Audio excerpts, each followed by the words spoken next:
Hallo, ek is Jan-Petrus Stein en ek is in beheer van die Nageslagsgronddienste Media. En vandag praat ons oor AI. Wat is 'n Bybelse manier om na iets soos KI of AI te kyk?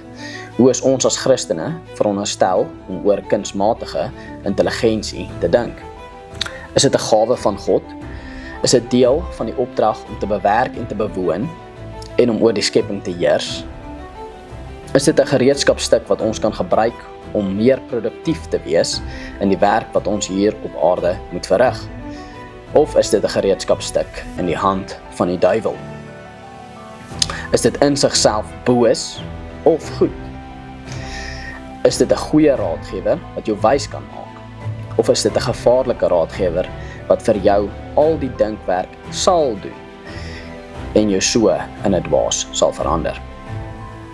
Of kan dit albei wees en hang eintlik net af van hoe jy dit gebruik en of jy oor dit heers of dit oor jou?